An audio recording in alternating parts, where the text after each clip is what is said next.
Welcome to Phone Booth Fighting, everybody, from the Bent Pixel Studios in Las Vegas, Nevada, your twice weekly and absolutely free podcast, courtesy of that guy, Frank Mir, and this guy.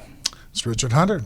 What's up, Frank? How's it going, man? We're fucking good to be back, right? That's right. That's right. We have not been in studio in a while because you've been traveling. I think our last episode had to be a phoner while you were in an airport on the East Coast on your way to Russia.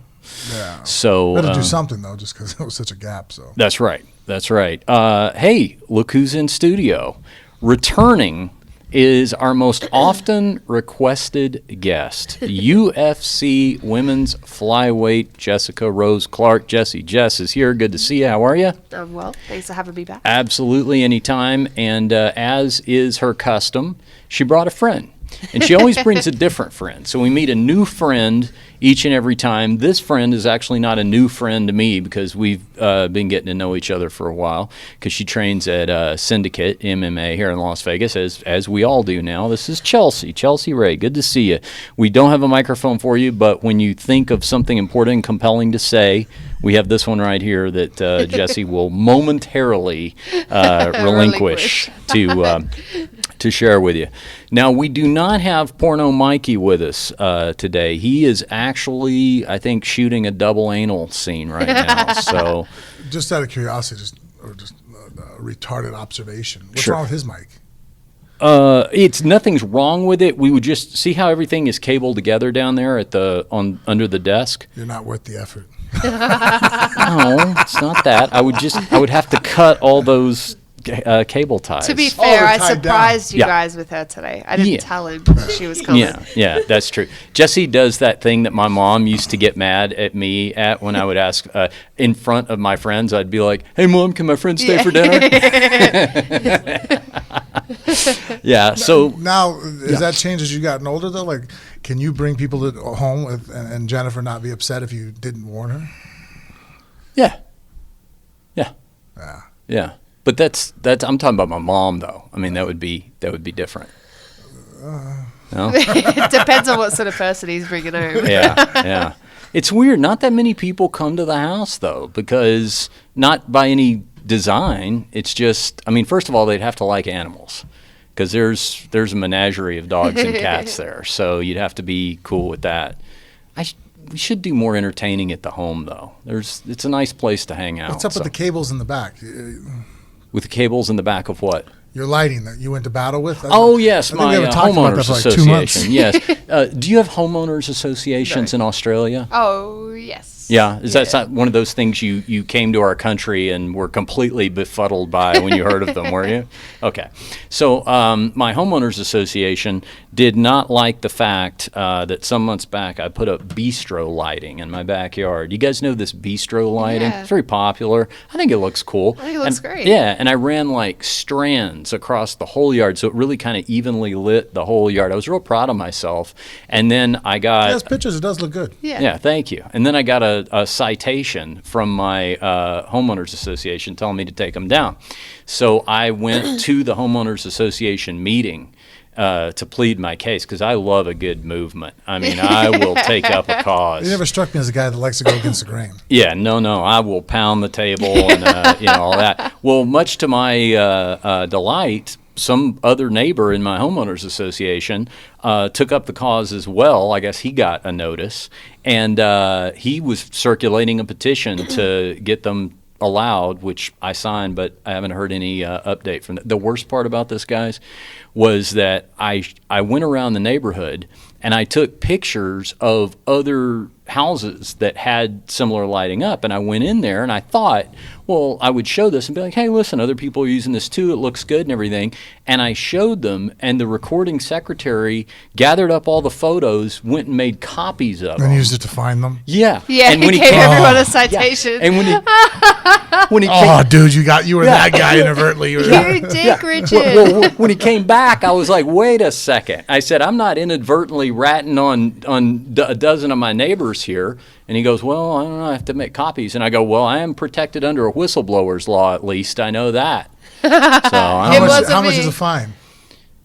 It didn't say. It didn't. I think probably had I not moved on it, they would have $100. Fine. Yeah, I don't know. But here's what I did. So here's the thing, though. I mean, if it's like, let's say 150, then if you showed them about a dozen guys, they're looking at almost $2,000 Yeah. worth of fucking money. Right. They're like, fines. There we go. Well, here's what I did though, because I can't do the Dana White thing where he pays for that. You know that story about the waterfall he's got in his backyard? He's got a waterfall thing connected to a swimming pool, and it sticks up over the fence or something, and it's against his HOA guidelines. So he just pays a fine every month. But I can't do what that. a gangster. Yeah. So, but here's the thing. One of the guys on the HOA was a contractor. And so he took me aside and he's like, listen, here's what you do. Because I got a really big backyard and it's got a solid, like a brick wall, Yep. right? And the brick wall's, this high. So he goes, just bring those lights down right below the wall. Because he said, we can't like climb up over the wall and look in and take pictures of your backyard. So he said, just lower them just below the sight line of the wall, and then you'd be fine. So that's what I did. So now they just run the lights run the perimeter of the backyard. Because at that point, if they did take a picture, you're like, well, the only way you were able to get that vantage point is to peer into my property. Yes. And now you're trespassing. Yeah, the HOA has not invested in a drone yet. But they are getting a good look at my Gadsden flag now that flies right over the wall, the Don't Tread on Me insignia. No, I'm kidding. I don't have that. I don't even know what that is. Yeah. Did you know what that was? I didn't either. I started kind of like, okay. Thanks. It's like, yeah, sure, I'm just going to agree with it. I was kind of nodding. I'm like, okay, I'll just wait till he explains it more. Yeah. It's been taken up now by the What's alt-right. Gadsden? So it dates. History lesson Yeah, coming. no, it dates back to an old battle, and it's like a yellow flag with a rattlesnake on it, and it has a little ribbon on it that says "Don't tread on me." But it was adopted by like all the Tea Party crowd, basically. A number of years back, Oh, okay. kind of took it as their own. The rebel flag was already commandeered by a lot of other folks, so they grabbed a hold of that one. Let's give you real quick the Jesse Jess update here because we got a lot to cover. We got UFC 228 to talk about. A great weekend of fights, by the way. This card delivered top to bottom. We got that to talk about. We got a big heavyweight fight this weekend to talk about that the UFC is doing over in Russia. But first off, Jesse, who always makes interesting news when she comes. Last time, Frank, she got herself clean crossed off of Greg Hardy's Christmas card list when she was up here. Boy. I heard. Oh, boy. But that... It's going to be a fun interaction if that ever happens. Yeah. Well, you know what? And, Frank, I'll ask you about this. I think between you and I, we should extend the invitation to Greg Hardy to come on. Because Greg Hardy, stop me if you don't want him, but Greg Hardy said a few weeks back when he was fighting again on Contender Series, one of the guys, media guys, asked him about the blowback, if he hears anything from anybody. And he essentially said, because of his past, and he essentially said, no, nobody ever says anything to my face, So I thought, well, we'll fix that. I mean, I'll be happy to lay out Challenge accepted. Yeah, let's I go mean, ahead and give an invitation. I can explain it to him. So maybe we'll put that offer out. And also, What do you too, think? I mean, that works for him in his favor as an opportunity to present your case. Mm-hmm. Now, what do you think the odds are that his management lets him do it, Frank? They're managed by the same people. Oh, are you really? You didn't know that? Am I really? No, I didn't. Yeah. I'm pretty sure you are. Is he first round management? I thought so, unless I'm mistaken. Damn. Man, Frank. that's what I pay attention to in life, right?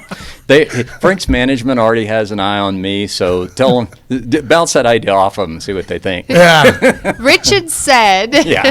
They already don't, you're not exactly on their Christmas list. They like me just They do, fine. yeah, no. They like me just fine. Yeah, that's true. After the explanation came through. But you know what? We still have to. We can't tell the story yet. We can't do it yet until we have Jorge Masvidal up here. But I think, did we talk about that last week or the week before?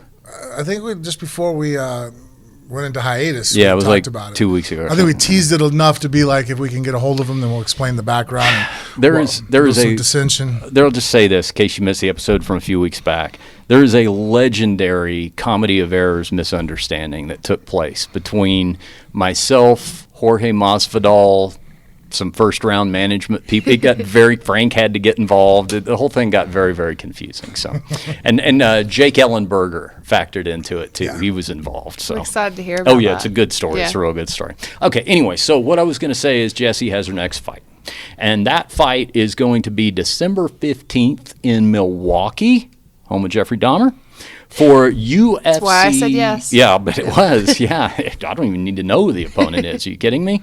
It's going to be UFC Fight Night card, Milwaukee, December 15th. Her opponent is going to be Andrea KGB Lee, another Invicta alum who has come over to UFC. And really, we've talked about a lot lately here, Frank, because of the trouble with her husband, the guy with the Nazi tattoos and all that. And if you recall, in fact, I think it was our very last in-studio episode, because I know Mikey was here. He had it in his news where the guy was on the lam. They're looking for him because he allegedly assaulted her, and they can't. For all I know, they're still looking for him. I haven't heard anything about him finding him. Yeah. So when did you hear about the fight? When did? Like 10 days ago. Yeah, not long Yeah. ago. Yeah. Yeah, like a week and a half. They kind of they like threw her name out at me, and then 3 days later came back and went, yeah, she said yes. And Oh, okay. Yeah. So you got asked first? yeah, Okay. I got asked first. Yeah. Well, I'm the one who's been annoying him for a fight Oh, as yeah, well, yeah. like every day. Yeah, yeah.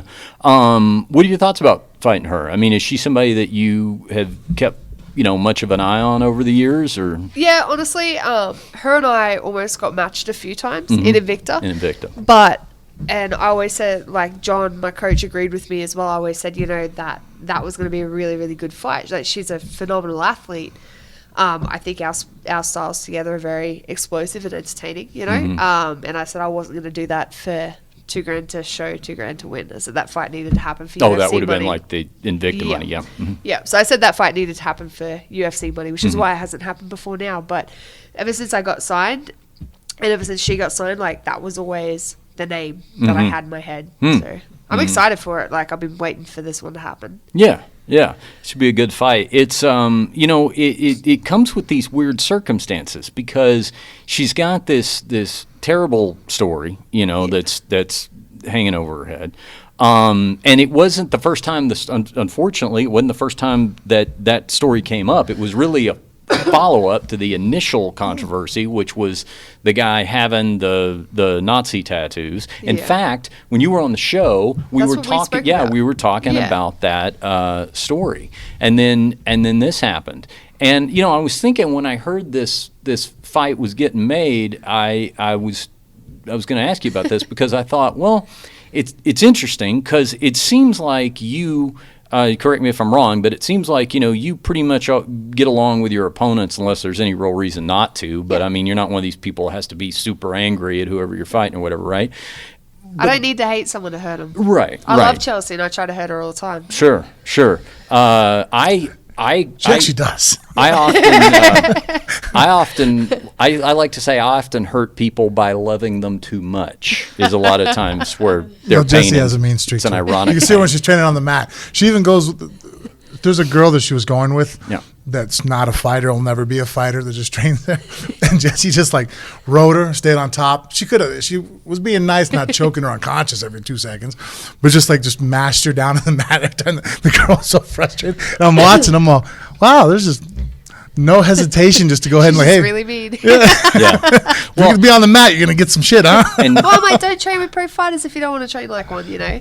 See? Like, but that's what I say because I've had a lot of girls stop training with me. They don't like it because I'm very physical, I'm very rough, and I'm very mean, And I'm like, if you're going to come in, like, especially on a Thursday MMA sparring, I'm like, if you're going to come into sparring and choose a round with me, you should know what's about to happen. Like, if Yeah. you don't want to deal with it, don't do it. And she doesn't just reserve that kind of treatment for the girls. She popped my arm the other day. Yeah. And And I busted little Keith's rib. yeah. And I can't stop training because I'm stuck with her for another 2 months. So that's not even an option. Yeah. But you know what I was thinking about that was that, you and just, I mean, on our episodes that we've had you on alone, but other outlets, you've been, very outspoken about the whole domestic violence issues and for everyone, not just her. But I was thinking, okay, now she's got this situation. Is it a little weird just in the sense that, I mean, there's got to be a part of you that kind of feels for that whole scenario? Yeah, I feel does that make sense? Yeah, I feel for her for what she went through, Yeah. but like when I went through my situation, I went and tried to fight straight away because it was something for me to focus on. Yeah. So she took this fight. Like, I'm not going to Right, feel right. sorry for her, feel any sort of which way towards her because that's her story. Like, we Yeah. can talk about it afterwards, 100%. I would love to talk to her about it afterwards, but I think she made the right decision taking a fight. I don't think she made the right decision taking a fight against me, but I do think she made the right decision taking a fight, because then, like, she just had her entire world turned upside down. She lost her coach, her husband, her home. Like, what else has she got to focus on? It's either focus on this competition or sit at home thinking about her situation. Like, Yeah. I was thinking it's just interesting because there's probably not a lot of times that there's a lot that fighters can relate to each other about, but it's probably not often that there's some kind of traumatic situation going on where one is going through it, maybe another one. I mean, the only thing probably you could imagine is like if two fighters had both dealt with horrific injuries or an illness or, something like that. It's just an unusual set of coincidental circumstances, I guess, is what I'm thinking about that. For sure, but I kind of see it as very similar to my debut, which was like a perfect storm for me. Beck had been through exactly the same thing. Beck helped me through my experience. Yeah. So I just kind of see it as the same thing. Like, I'm still going to win, but maybe I'll be the one to help her get through it afterwards. Yeah, and I think also, too, a good thing will be that you certainly don't want anything like that to overshadow the fight, but I think it's good to bring awareness to something like that just for the fact that it will be in the ether. You know what I'm saying? The whole concept of it. But I mean, fighters all the time have to clear their minds of that situation because, I mean, obviously there's a certain level of empathy that there's another human being, but you realize that at the very beginning of our career, the whole nature of it is that for me to win, you're going to have to lose, and losing is going to set you back financially and possibly lose your job. And I mean, and almost everybody who fights now could have a significant other and have children, they have bills to pay. If you dwell on that shit, then all of a sudden you're in the wrong profession. Yeah, you don't want to. You lose that desire to win. Yeah. Move that microphone right to the edge of the table. You're good sitting back like that. That'd be good. Like I said, Porno Mikey's shooting porn, so I'm having to. Is he back on the porn set, or are we just not? Just being... I know. I think there's some sort of double anal scenario involved. You thought I was kidding? Favorite kind of anal. Yeah. Do you know? Not to. Boy, this is a non sequitur of a segue, but apropos of nothing we were just talking about, because I mentioned the double anal. Charlotte, one of the girls I have out at the brothel who's in the adult film industry, was telling me that she is one of the few who has filmed the elusive triple anal. Oh, I've seen that. Yeah. I don't know if I've seen Charlotte, but I have seen that. Yeah. I don't think I've even seen a double anal. Like, I thought we were being funny. No. Like, that's not possible. Yeah. Like, how did two guys get... You're so sweet, Frank. Yeah. No, I mean, come on. But at the same time, I mean, I don't see that physically happening. Not so much like that... this, and then triple is like this. Yeah, but how do the three guys... One guy... Yeah, but they're all butt to front to butt. Yeah, one guy. That's way too much contact with another man. It's kind of campy, but and that's what she said. She said it's like a circus act. She said really what it is. She mapped it out for me. It was like watching a jiu-jitsu instructional series. Like, I mean, it was like basically there's because my brain cannot fathom first. that if a girl's riding on a guy and the other guy's behind her, I'm like, okay, if both guys I guess are long enough, I can see this working out. Yeah. Where the fuck is the third dude getting? No, in? here's so what he it's does. like. She explained to me that guy, he's like, in cheerleading when they have the floater, like the smallest girl, or the flyer, that's what they call her, the smallest girl, they throw it in the air. Okay. So they try to have one smaller guy, and then he goes kind of crossways. So he comes in like horizontal. I'll be hitting Google in a second. Please show me. Yeah. So anyway, so Mikey's out making art, but he'll be back with us on the next episode.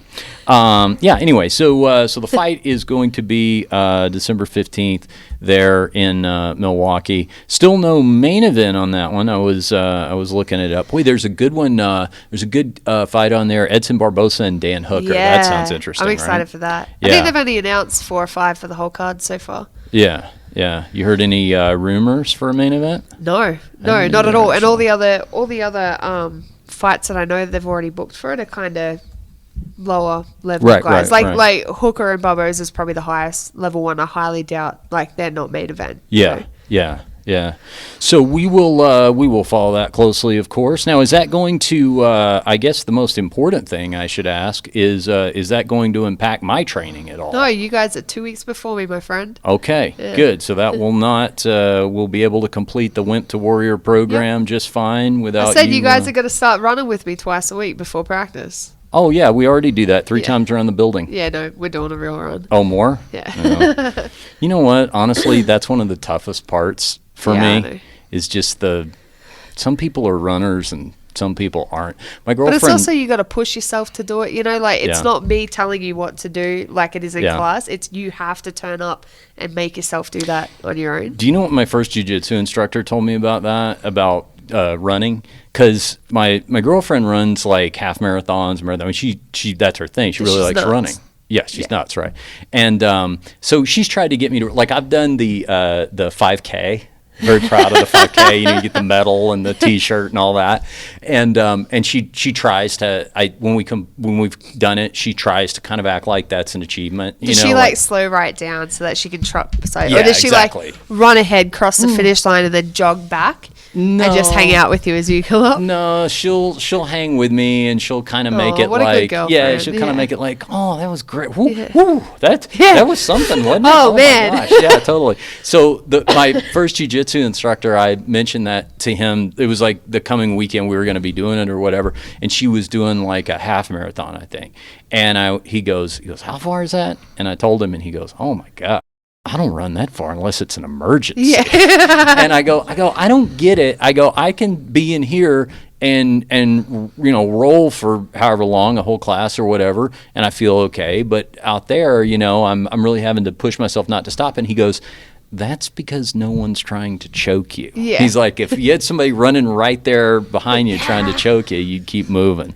See, I always think I hate running. Yeah. Well, I have a love-hate relationship with running. I actually hate running, but I love doing it because I'm like, if the apocalypse ever happens, if the zombies ever come, imagine if you're the one that can't run, you're fucked. Yeah. So I try to do I try to climb, I try to jump over rocks, I try to run as much as I can because I'm like, I want to be an athlete for life. I want to be able to do stuff like survival stuff instead of just, oh, hey, I can fight people. How many zombies am I going to fight at once? If I try to fist fight with a zombie, I'm probably going to die.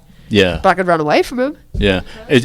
Well, as long as they're the slow zombies now, the fast ones. You were World War Z, did you see how fast those ones were? They were head-butting into windscreens and everything. Yeah. Yeah. But that's where a lot of movement skills will come in. Feints. A lot of guns. Okay, so I'm gonna run to Frank and Jen's house. Yeah. Fuck running. Yeah. Start shooting. All right, so we'll give a Went to Warrior update here in a little bit because of course we talk about that quite a bit on the show with the program I'm involved in. If you didn't know, Jesse is the head coach over there. So we're 2 months in, I think. A couple of months to go. 12 weeks to go. That's right, 12 weeks to go. So we'll give an update on that here in just a little bit. Let's talk about this weekend's fight. So UFC 228 went down. It lost its co-main event, and we'll talk about that here in a second. Yeah, I'm kind of because I was in Russia, and the hotel we were at had atrocious Wi-Fi. Yeah. So I basically didn't know anything until I landed back in Moscow. Oh, yeah. I was there for an hour trying to run from one plane to the next, trying to get an update to find out who won, and then I couldn't find out the co-main event. I'm like, well, what happened to Shevchenko and the Montano?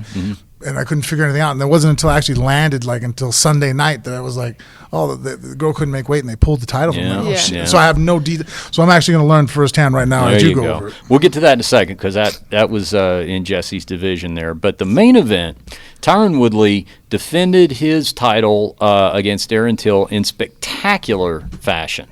A second round submission to a Darce choke, and Tyron had a good first round too. That round was a little more competitive. I worried at the outset of the fight because Dan Miragliotta to me was a little quick on the separations from the cage, and for Tyron's wrestling strategy, or what I thought might be his path to victory, because Frank and I had both picked Tyron, but we thought it would maybe be closer to a decision, him implementing his style. Do you think Dan might have been told to separate them more? Because everyone complains about how boring Tyron's style is, because he's a really intelligent fighter, but it's not the most entertaining style. And they knew that he was going to wrestle Till. Yeah. So you think maybe he was told, like, don't let him wrestle too long so that it creates more of an entertaining fight. And as a person whose my strong suit is grappling, I'm okay with you breaking a fight within 15 seconds if something doesn't happen against the cage. Yeah. As the offensive person, if I push you against the cage and I don't take you down in the first 10 to 15 seconds, probably not taking you down, and I'll admit that I'm stalling now. Do you know what I mean? Like, the chances of me getting a takedown after about 15 seconds, if you look at most fights, guys get guys to the cage, they either take them down right off the bat or they sit and pin them there. Yeah.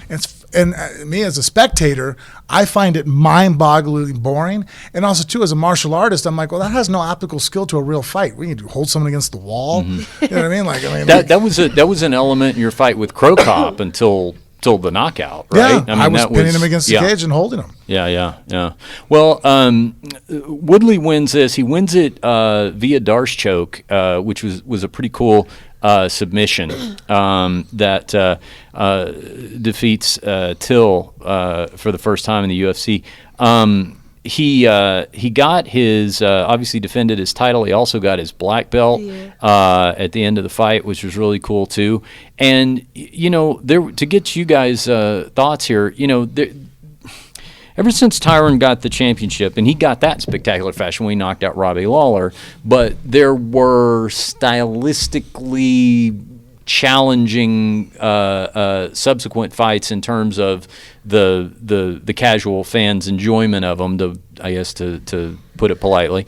The two fights with Stephen Thompson, and then particularly the fight with Demian Maia, which, that's just style versus style, oil and water not mixing here. And he got criticism for it. Now, I noticed, especially online, like after Tyron did this, there were a lot of people saying, well, you're going to tell me he's a boring fighter now? And actually, my position was never that he was a boring fighter. My position is that he was okay with using his skills to get a win, and that did not always translate to to fireworks. Is that fair? But GSP was the same. Sure he was. I've compared them to each other so many times, but everyone's like, oh my God, GSP's a legend. Like, GSP was not that entertaining of a fighter. Right. Like, he uses before Matt Serra fight, but after Matt Serra fight, he turned into. You're absolutely right. Yeah. You know what I actually like about Woodley in the situation is he doesn't defend it. I don't mind a guy if you're going to fight a certain way, but I get irritated when people will argue that, well, no, I'm out there trying this. I'm all, no, you're not. Just, it is what it is. I get it. I mean, we all do it. There's times I've done it where it's like, this is a real boring way to win. I'm sorry, guys, but I did what it took to happen. You know what I mean? Shit happens. You know what I mean? Like, kind of like how Derek Lewis in his fight was not really an apologist for trying to make up, well, I see it this way, I did it that way. You see sometimes fighters try to argue with the press that, well, that's not what's happening. It's like, nah, dude, that's exactly what's happening. Just accept it. You got the W, and just, if you go with it, I think people give you less backlash. Yeah, agreed. I think also and this is one thing that I do think fighters have to at least understand, not necessarily be different people, but at least be aware of, is that the closer you get to that main event, and then you're in the main event, and then you're the champion in a main event, defending, right? I mean, there's simply going to be more focus on that. I mean, you can stay mid-card forever and fight more of those types of fights, and maybe it'll be pointed out during the fight, but as soon as the next fight starts, everybody moves on. It's just kind of like, it's a double-edged sword. I mean, it's like the more success you get, the more people are going to notice that sort of trend. I think the more they expect of you as well. You know what I mean? Like, everyone expects a champ to be the most entertaining, most dominant fighter. And Tyron is the most dominant fighter, 100%. I think he's phenomenal, but he's not always that entertaining. He fights to win. He doesn't fight to entertain, which is fine. Yeah. He's making a hell of a lot of money than anyone else. And when I've talked about it, I always sort of try to step back and look at it from a macro perspective. Because for me, I'm fine watching Tyron Woodley and Demian Maia. I'm fine seeing if the guy, who is the greatest jiu-jitsu practitioner in the promotion is going to be able to get him to the ground, or is Tyron going to prevent him from doing so? That's all fine for me strategically, but I just realize that, I like a lot of things that most people don't like. You know what I mean? Like my taste in music, my taste in movies, your taste in cars, your taste in food. Yes, exactly. No, that's it. I mean, there's a lot of things that are of a mass appeal to other people that I know next to nothing about. So I think it's fair to draw that same analogy to UFC. It's kind of like they'll get me. I'm not complaining about what I'm seeing, but if they're not going to be able to put up the kind of numbers that they're accustomed to putting up if they're just relying on me. That's the main thing, I also do think, though, that it helps when a card has, top to bottom quality performances. And that's something that I've always felt comfortable saying about the UFC to new fans is like, look, you may tune in because Conor McGregor's fighting, but if he doesn't have his best night, you're going to see other stuff on that card that one way or another you're going to feel like you got a good show. That happens more often than not. A lot of times your main event, the hyped fight, because you got two guys that are really at the top of the level cancel each other out, and it's sometimes I find it most of the time your undercard can be a little bit more exciting of the fight. You know what I mean? Just the guys that throw caution to the wind just a little bit more. The reason why people had a knock on Woodley was I don't think it was because he was boring. It's because he chose for the safe route, and I think and that's what was irritating people. And that's the only thing I think going back that I'd be like, well, Woodley, don't defend that. You can't sit there and be mad why people are frustrated. You chose the safe route, and those are the consequences of it. But you kept your belt, which I don't blame you. I'd probably do.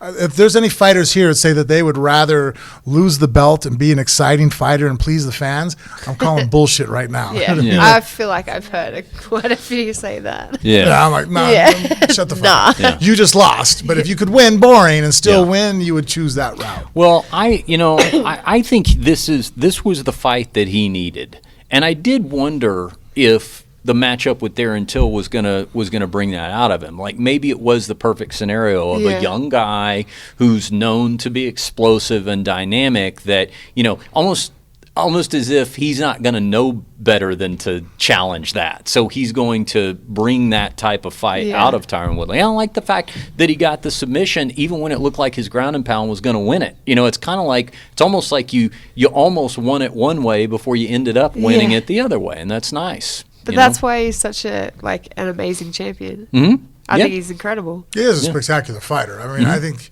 that's probably what is frustrating for him, but it's actually a compliment that when he goes out and just beats a guy in a 5-round decision, people feel like, well, you put it in cruise control. I'm like, that's still pretty impressive that you can put it in cruise control, play it safe, and beat the challenger for the fucking belt. Definitively. You know what I mean? Like, you're that good that you can just chill out. I mean, I guess it'd be like if we were watching like baseball and you chose just to hit a line drive, but you're capable of hitting home runs, but you want to keep your batting average up. People would be like, what are you doing? You know what I mean? Like, swing for it, Don't understand any of that, but yes.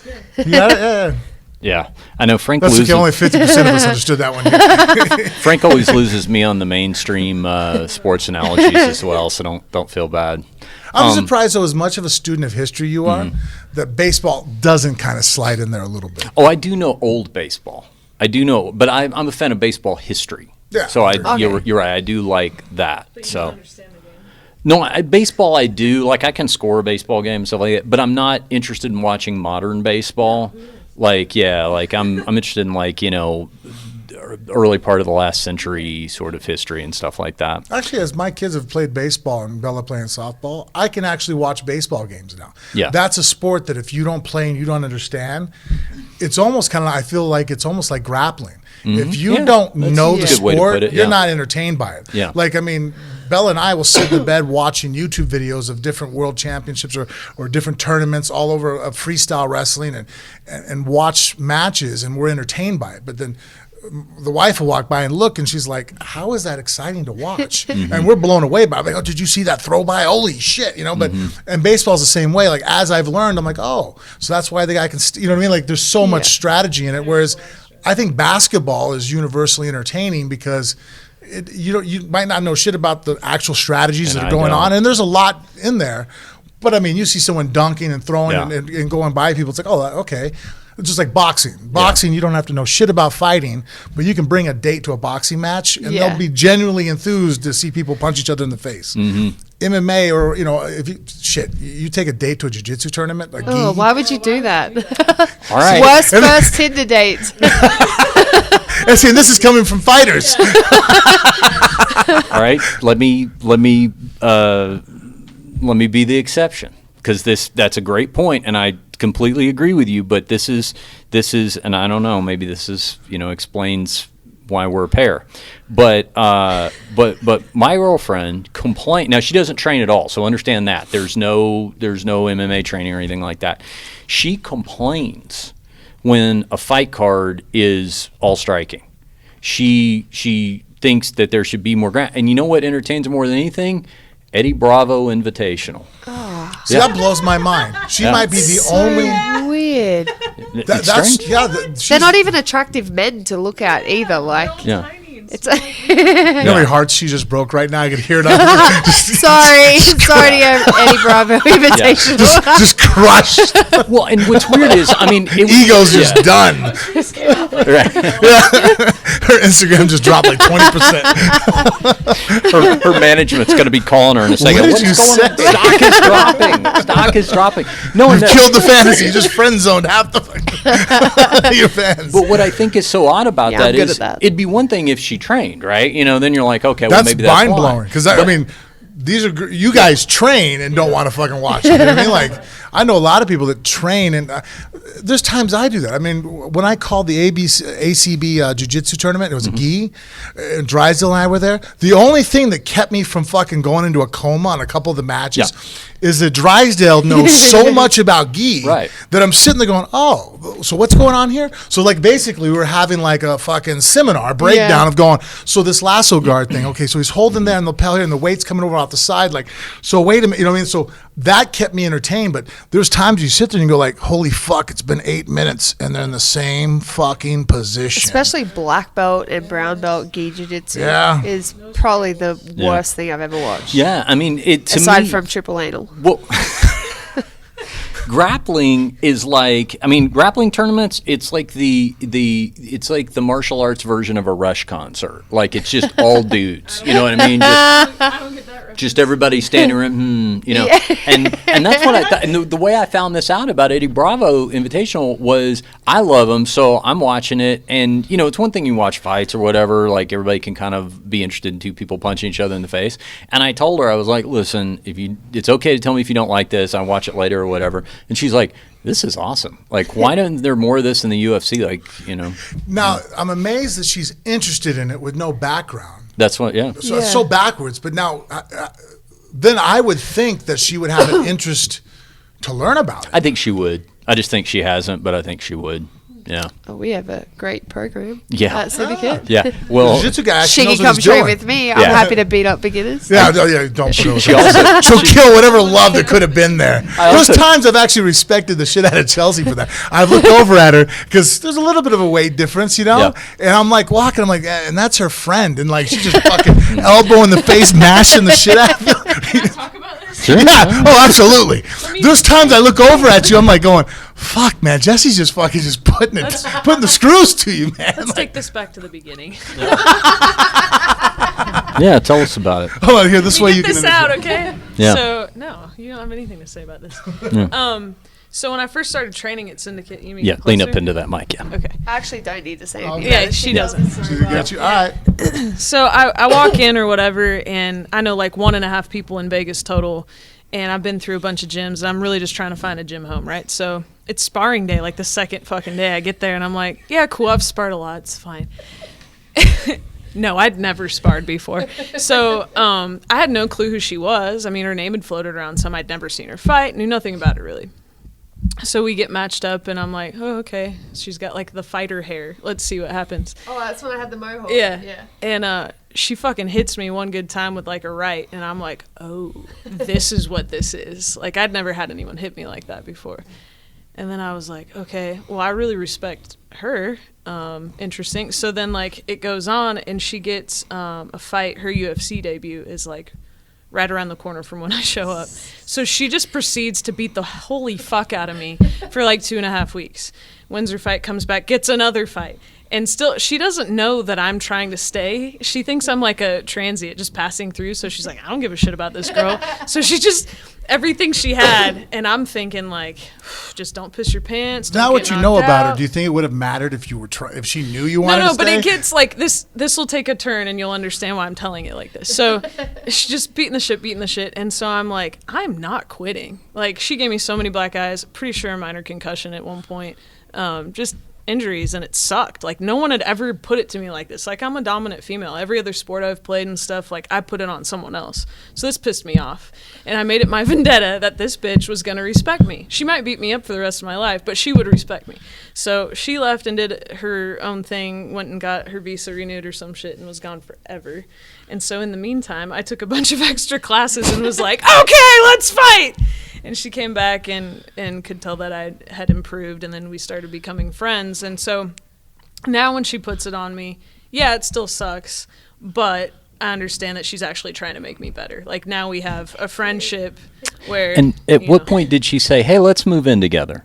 It sounds weird. Yeah. Super weird. Well, after all of that, we went and got tattoos together one day. Yeah. and became friends. And then... I don't know. It wasn't long after that. Like, I was in a weird situation that I kind of needed to get out of, and she was in a situation where she needed someone to help pay rent, and then it went from there. Okay. Yeah. I do like that through that whole explanation, the one slight you could come up with was, yeah, why don't you go get your visa renewed, okay? I'll be here. Well, that's how, I don't know. Was it supposed to be a slight? Yeah, but there was some stank on it. Yeah. America. Yeah, because you tagged it with or some shit. That's what it was, yeah. What do you want from me? You can get a visa renewed or some shit. I don't know, yeah. Foreigners, fuck 'em. All right, well, good. Well, I'm glad that... Anyway, I beat her up because I love her. Yeah. That sounds terrible coming from a DB background. It's not that. I beat her up to make her better. Yeah. Well, you guys complement each other very well, because I've actually got to one little known secret about Wimp to War is you can stay late for extra credit with Jesse. So I usually try to do that. And Chelsea's usually there for the experience. Oh crap! Our logo just went down. Hold on. This is the problem without having Mikey here. Hold on a second. Okay. All right, so we were going to talk about what was supposed to be the co-main event. This will be a good transition because this is Jesse's division. Valentina Shevchenko was set to challenge the first and only women's flyweight champion, Nico Montano. This was going to be Nico's first defense of the title because she won the title on the show and then dealt with some injuries. So we had not really been able to see her fight. And we still didn't get to see her fight because... she, prior to weigh-ins, was taken to the hospital with some weight cut relating issues. And the fight was called off, and Valentina was not happy about it. Valentina had been saying during the week that she really suspected whether or not the fight would ever actually happen. And that's where we're at. Now, Nico was stripped of the title by the UFC. And so now Shevchenko will fight for that title against someone at some future point and time. But that's basically what happened. Now, Jesse, I know... it's pretty quick to strip her, huh? Well, and that's kind of Is that anybody bringing that up? Lots of people. In Yeah. fact, Jesse, I noticed you got I went on a rant about you it. got a little crossways with Ariel Helwani. You guys Yeah. had to go back and forth about it a little bit, right? Because Whose perspective is whose? Well, so Ariel posted this thing where he was like, the only obvious fight for the title is Joanna Jędrzejczyk versus Valentina. And I'm like, this is fucking bullshit. Like, I'm like, there's a whole bunch of us. Like, yeah, I lost my last fight. Maybe my name's not in that mix. I said, but there's a lot of people in the top 10 who deserve it more than JJ. She's lost two in a, like, she's Right. lost, she's 2 and 1 and 2, sorry, in her last 3 fights. Who the fuck is she to come up and she's deserve a title? she's also a recent transplant to the division too, right? I don't even think she's officially moved. Yeah. Yeah, but that's what I'm saying. I mean, it's Yeah, not like, like it would she's be been a- there working It'd up be the her ranks. Yeah, debut. but it's like... Yeah. Yeah, that would be a slight to a lot of people Yeah, in the weight and so class. then- Someone smaller Right. moves up off of 2 losses. I Right. mean, I realized was the champ. Yeah, but Yeah. fuck But her, I- man. But then... But I mean, I would Yeah. agree with you. She needs to have at least a fight there at that weight class before. Well, and so my point was, I'm like, you know, I'm about to have my 4th fight in division, which I think is one of the highest numbers in the division. Like, Roxanne's had 2, Sarge's had 2. Like, there's a bunch of people who've had 2 or 3 already. Well, and- Shevchenko's had 1 and got Yeah. fed some fucking bum from Brazil to bump her record up in 125. Got an immediate title shot. Like, I understand from a marketing perspective why they do it, but it's still fucking bullshit. Yeah, I don't think the problem is with the division. I just think the problem, and it may not even be the problem with Nico. Is It's anybody just bringing up why they stripped her so quickly? I mean, They didn't is this- like her, man. They do the same to Tyron. Like, if Tyron had a loss or if Tyron had to pull out of that fight, I think they would have done something really similar, you know, because there are champs that they don't like. I think, I mean, if you look at, I think a lot of it, if I'm sort of trying to see it from their perspective for a second, it's an odd set of circumstances leading up to what happened, in the sense that, first of all, when the division was created, you tied it into the Ultimate Fighter. So you crowned a champion on the Ultimate Fighter. And then that's okay, but you've really got to, you got to understand, especially somebody like Nico, who wasn't one of the better known fighters on the show, like Roxanne Modafferi was, or someone like that, right? So you end up having somebody win who a lot of people probably didn't realize was going to have a shot at winning at the beginning of the show. I drew the analogy to Kelvin Gastelum because, Yeah. he was the underdog there. Okay, so she wins it. And then it was also weird because she was supposed to fight Sarge out of that show, and then she had issues, so she ends up fighting Roxanne. So even on that night, everything was a little jumbled, right? So you crown a champion, but then that's the last you really get to see of the champion because the champion's dealing with injuries and stuff like that. Not her fault, but it is. I guess there has been this perception at the top of that division that, okay, well, here's this new division. We got all these girls that are fighting in this division, working their way up to a title shot. But who's the champion? Yeah, The champion's working like their way this up to what? mystery guest. Well, you know? she didn't. There's so many different aspects of fighting outside of the actual fight, Yeah. and she did none of it. She did nothing to keep herself relevant, you know?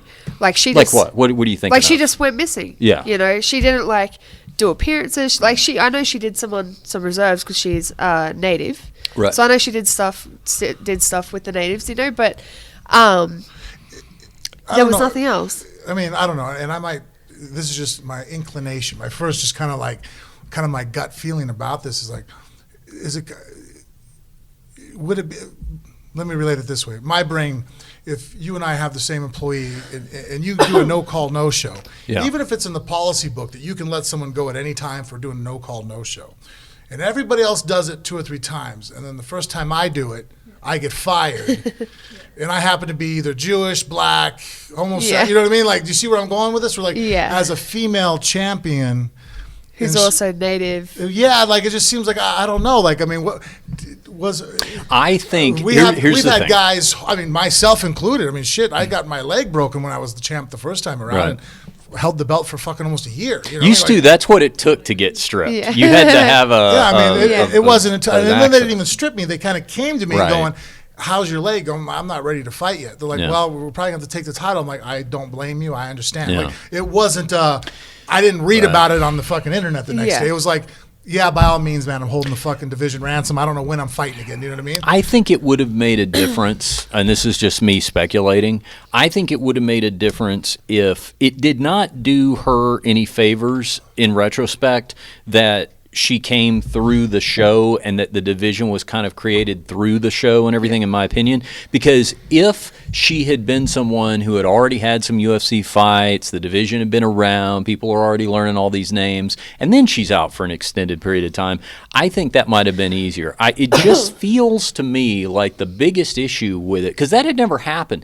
The closest thing to it was when all those flyweights fought for a chance to fight Demetrius Johnson, but Yeah. he was already a known commodity. Yeah. This was a scenario where you were going to say, or even when the featherweight division was created, it was created around a well-known name in Cyborg, or the bantamweight division was created around a well-known name in Ronda Yeah. Rousey. So this was like, we're going to create something brand new, and then the flagship of it is going to be somebody nobody Yeah. has any idea who this is, and then they're going to go missing. Yeah, and that's why it makes sense that they're pumping Valentina through. Like, I Yeah. agree with that 100%.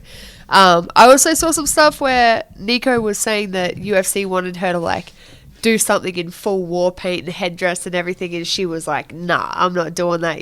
So I don't know if maybe there was conflictions between them wanting to push her a little bit more, and she was going, "Well, I don't want to do that," which I understand, because I can't say I'd come out and fucking holding Or a boomerang or something? yeah, with a boomerang, holding a snag on a piece of bread, but What? sausage on a piece of bread. Put some tomato You keep sauce coming around on to this top. fucking triple picture now. Just single. Oh, sausage in this fucking. That would be Snack. that would be very pro wrestling. They should do a card where everybody comes out in their indigenous gear. Yeah. What's that one shit that's god awful that you guys have? What? Like the butter or whatever. Vegemite? Fucking Vegemite. That one? It is the worst. You don't like that? That is the worst fucking Man, shit in I'm the world. 7-2 winning with Vegemite so far, introducing it to Yeah, Americans. weren't you? I saw you were on was on MMA MMA Junkie Junkie this the other week, and day. you brought some up They or all something, liked right? it. Yeah. They all liked There's it. no way they really liked it. Yeah. They 'Cause did I like can eat it. anything. They ate multiples, all right? Really? Yes, because I made it with on crackers with some butter and Vegemite and then cheese on top. It was Well, I mean, you can fucking put butter tits, on man. snails, and they call it fucking escargot. Like, butter. Yeah, that's just fancy. Vegemite's I'll fancy. tell you what's interesting about Vegemite. I have, of course, I haven't ever had it, and it's a meat product, so I Should have couldn't have told it me I now. would have brought it. Oh, it's Well, yeast. Yeah. But no, I thought it was meat. No, it's yeast. It's not a meat Vegemite, product? It's yeast. Well, I can do yeast, You can? Are you sure? Yeast is a living being. You're allowed to. but there's no. You're allowed to eat. It's what? Yeast? What'd you say? Yeast is a living organism. Are you sure you're allowed to Oh, eat yeah, it as well, a I vegan? eat plants. You're not supposed to eat honey. Do you eat honey? It's a byproduct of labor of an animal. Right? Bees are a gray area for Yeah, that's vegans what a lot of and that's what a lot of vegetarians. vegans say. Yeah, but You still have honey. I mean, yeah. I mean, I don't actually. We do agave just because I like it better, basically. But I'm not a hardliner on honey. But honestly, I'm sorry. I thought it was like a meat product. No, it's B vitamins. It's yeast. no, like, I think it was like It's a yeast invented like base. to give kids like more like Yep. vitamins and shit back in Yep. the day. Oh, okay. You put it on. You know how you get like if you stab yourself with a toothbrush and you get a little ulcer, you put Vegemite on it, clears it right up. It's Oh, fucking okay. Most awesome. Australian thing you've ever told me. Well, Yeah. Oh, okay. Well, maybe I can try some. then. Vegemite. yeah, I'll bring some. I'll bring Okay. some next time. Yeah. But I learned about Vegemite in song, thanks to Colin Hay and his Men at Work. That's how I learned about Vegemite Vegemite. sandwich, Yep, yep. yep. Boom, boom, ba-da-dum, da-da-da. And I'll tell you another thing an Australian taught me in song, and I actually got to have a conversation with him about this one time. Thanks to Rick Springfield, I learned the word moot. Moot. Rick Springfield is the only person who has ever rhymed the word moot in song. In Jesse's Girl, I feel so dirty when they start talking cute. I want to tell her that I love her, but the point is moot. probably moot. Yeah. Yeah. Moot And- point. Yeah. Yeah. And so I interviewed him one time about that, and I said, "Do you know that this was?" And he goes, "Yeah." He goes, "I hear all the time from people. They're like, I learned that word because of you." But I guess that's a more common term in Australia, Yeah. perhaps. Yeah. That was a common term here. Yeah, it's a moot point. I mean, I think I've heard it before too. Yeah. We don't. I think I read it more in our literature. Yeah. then I probably actually hear people say it. You know what I mean? Like, Yeah. You know, there's certain phrases that people say in when they're writing things down, but they don't really. It's not in spoken word as much. Yeah, it's definitely like an old Aussie thing to say. Yeah. So, yeah. Yeah. Here's another song question I have for you as we weave in and out of the MMA lane. Do you like how we're doing this? We're coming do. back. Don't I'm worry. enjoying it. We got a whole card to It's a break good down. conversation today. But I thought about this before because, you know, one of the first regional musical questions I asked you, Jesse, was Bon Scott or Brian Johnson, and you gave the correct response, Bon Scott. But my favorite AC/DC song is Whole Lotta Rosie. And it has a line in it. It's a song about a fat chick, Frank. And That's why there's a whole lot of her. That's right. And it has a reference to her weighing in at 19 stone. Damn, dude. Now, how much is that? That's That's my it. size. Yeah. Oh, yeah? Yeah, I think 19 stone is what I am. Yeah. What do you have, like an app you're going to get I have break a out? converter, Like a converter? Yeah, because I don't understand American okay. anything. I think it's 18 pounds to a stone. Where we go? Stone. She's gonna figure it out here. 19 stone. Or That's what we got to figure 12 out. or Yeah. it's Yeah. Okay, That's what'd you huge. say? 19. 19, yeah. Yeah, 266. Whoa, that's a big one. Yeah. Did you say steak? Yeah. which is actually sad because I think I'm closer to 21 stone then. Yeah. Gotta shut my I also like the fact that the song gives her measurements. Ain't exactly pretty, ain't exactly small. 42, 39, 56. You could say she's got it all. At least she's still got a little I waist. don't know where those numbers. 42, 39, 56. But it's in centimeters I'm taking, right? 'Cause No, it's still inches. Still inches when you're doing body measurements. Bon Scott lived part-time in America, so he oh, can okay. go back and I was trying go to back think. and I'm like, forth. that's like some crazy small person. Yeah. To be that No, fat. no, no. Still, it's still So you inches. go pounds and then went to inches. Yeah. We go stones or kilograms. Stones is very British though. Right. Like Stones- Aussies don't use it so much, but all our scales, like you know how your weight scales here are pounds and kilograms, ours are kilograms and stone. Oh, okay. Yeah. Yeah. And then, but in the UK, that use stones, their distance though is metric. Kilometers. Yeah, so their measurements would be metric. Right? Yeah, yeah. Yeah. Yeah. I think we're the only country, right? Aren't we the only ones that use inches? Yeah. Oh yeah, Yards, yeah. miles, That's Yards and miles, but inches, like I know for like dressmaking and stuff like that, inches has always been it. yeah. Oh, so even in Australia, you guys will still use inches? Yes. Oh, Yeah. okay. Yeah, the metric system is one of those Yeah. American things. Come Like, who's back there? I've got my Probably back Jen. to the door. Yeah. What's that? Oh, is that Mrs. Muir? It's Mrs. Hey, Muir. how's it going? Mike's not here if you want to just. Oh, yeah. Yeah, Yeah. Mrs. Muir just showed up here, just off camera. Nice to see her. So anyway, so that is what was supposed to be the co-main event. Instead, Jessica Andrade and Karolina Kowalkiewicz Well done. got the promotion, and boy, they lived up to that elevation. Jessica Andrade scored, in my mind, the second greatest KO in UFC women's history, second only to Holly Holm knocking out Ronda Yeah. Rousey. A one-punch KO, not something you often see in the women's flyweight division. And, Strawweight. They're even smaller. or strawweight. I'm sorry, Yeah. yeah, strawweight, and she pulled it off. So Sorry, hold on a second. For the driver, a tip? Yes, because guess what? He works at Verizon, the one right by our house. He says you need a new SIM card. He goes, people think SIM card is memory, but on the iPhone 10s, it's not. It's your signal. And that's what Bella needed, was a new SIM card. So he works on Friday at 11:30. Bring So your tip phone him in. well. And, yeah, so tip him well. all right, so I've been having problems with my phone. So Bella, too. It's Yeah. the same thing. So yeah. So Frank was just working out what were you doing? Booking an Uber there? Well, I had an Uber to bring Mrs. Muir here. I Yeah. was going to go visit my uncle who's Right. in hospice. Yeah. I was explaining. And so Yeah. that we didn't have two vehicles because we both couldn't leave the house at the same time. Yeah. We both were doing different, children had different practices at different places. Uh-huh. So she just brought I told her instead of, it's funny, Mrs. Muir can use Instagram and I can't. But then I know how to use Uber and WhatsApp and those things. So as far as like the world traveling, I'm good at, but communicating with pictures, I suck at. So I guess it's our compliment. Now are you guys going to? But you drove here, so who's going in an Uber? She took an Uber here. Okay. See, now this is interesting to me. As many things as you are concerned about in the world, like Frank is always anticipating an armed attack. I mean, always. That's just a trip down to the corner store.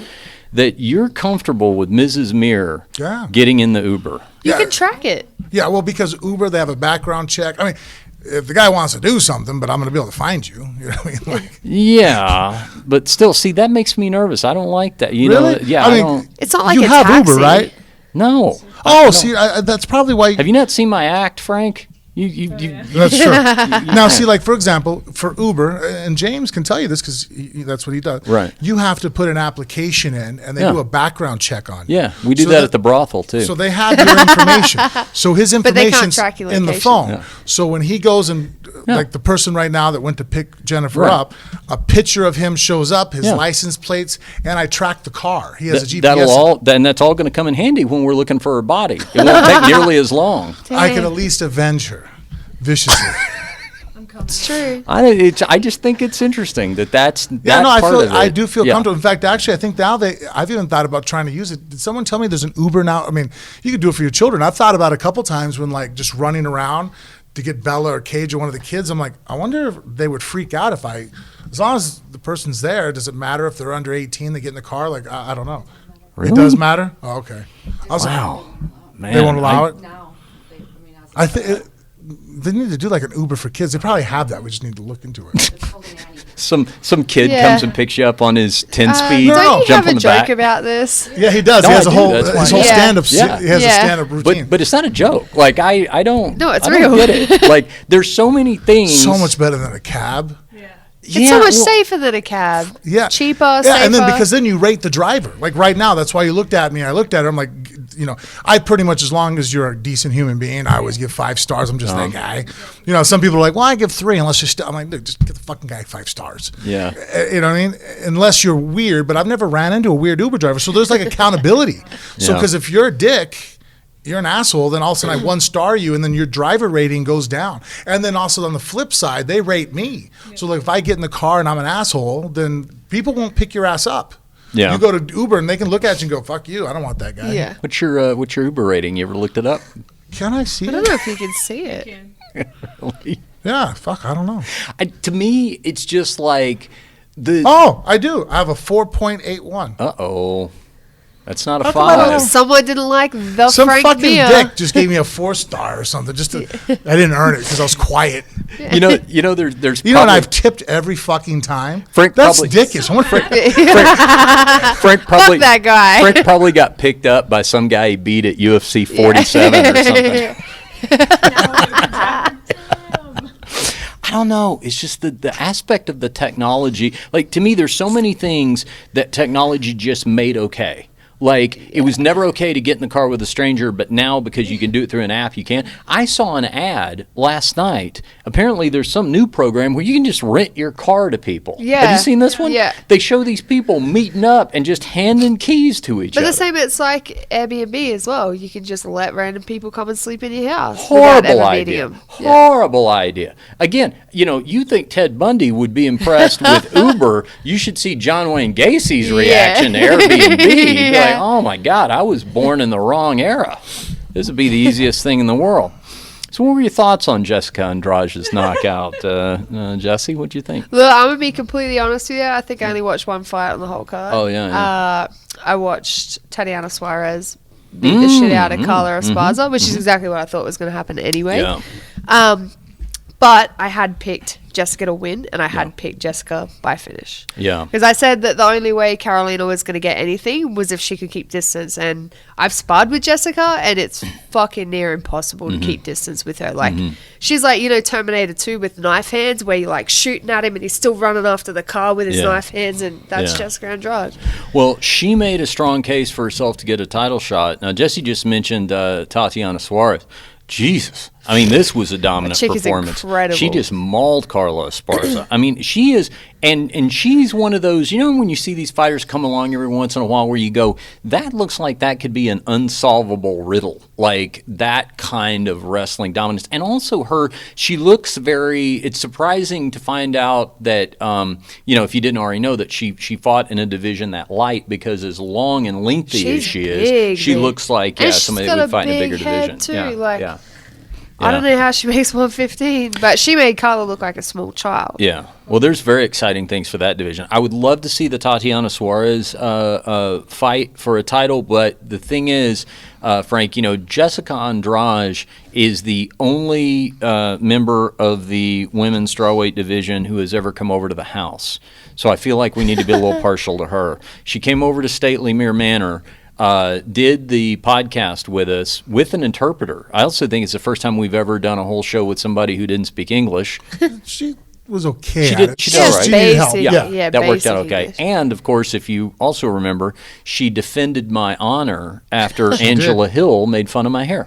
Damn. Yep, and she did that. And Jessica Andrade told me privately that she would avenge the slight, and she did. Well done. I also think like Jessica has 100% made a dominant case to be the next title challenger. I honestly think she should have challenged the title 2 or 3 fights ago. Mm-hmm.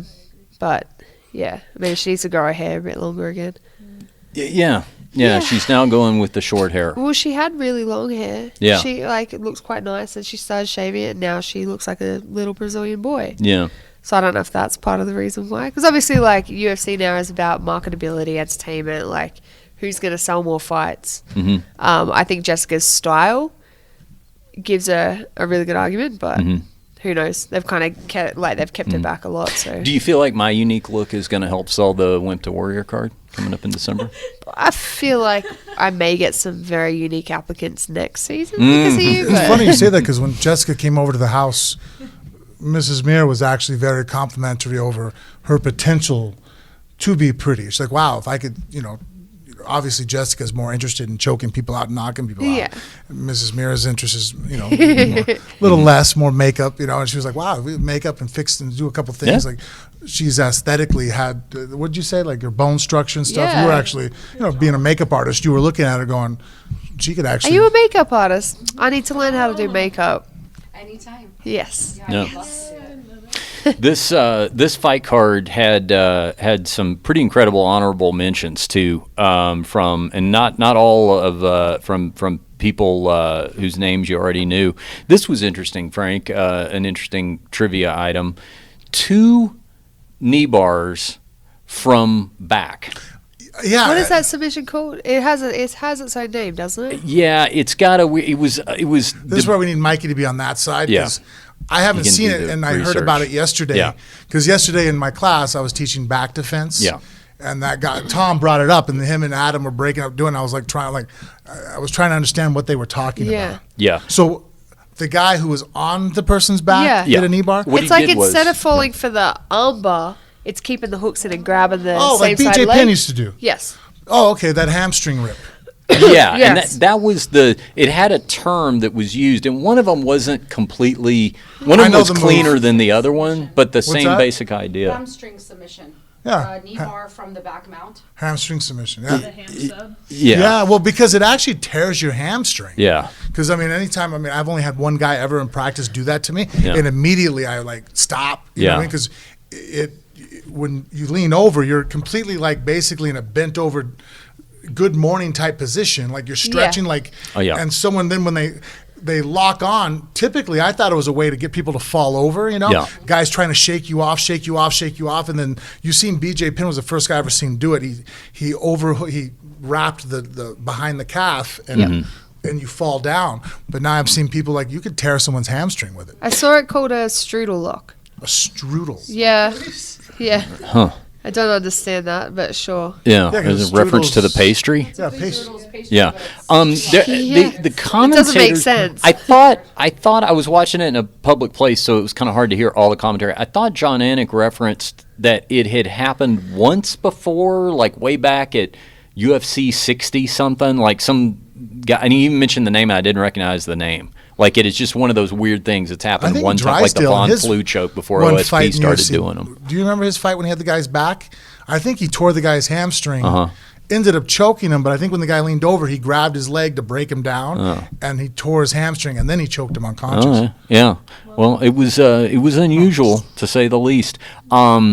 Speaking of unusual submissions, and I guess this is a good way to just transition to what's coming up this weekend with the UFC's first fight card in Russia.